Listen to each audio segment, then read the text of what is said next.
So what's wrong with using plastic models? We're here at the Bone Museum in Brooklyn, New York today with Dr. Foy. I'm Dr. Patrick Foy. I'm a professor at a medical school in New Jersey, director of the Coccyx Pain Center or Tailbone Pain Center online at tailbonedoctor.com. And here I'm holding a plastic model showing the spine, the sacrum, the coccyx down at the bottom.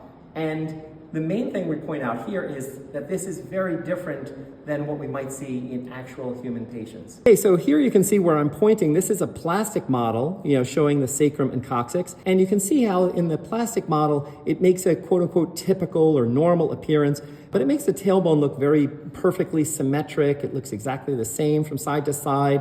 Every plastic model made by this company will look exactly the same, whereas really what we see in humans is that there's a lot of variability.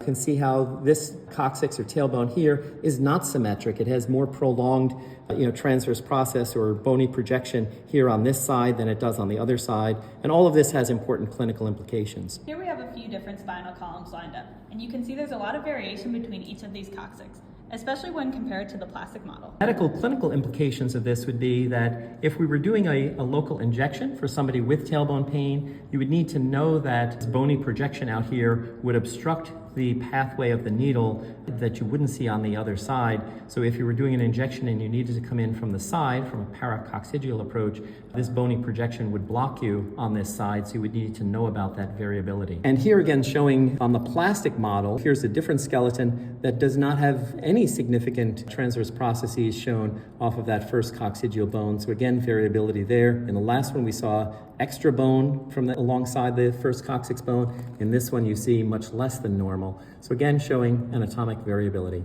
A question we get here a lot is why people don't just use plastic models. And as you can see from this video, there's a lot of variation that needs to be appreciated on true anatomical specimens. So if you're interested and you want to see more, you can come to the Bone Museum in Brooklyn, New York.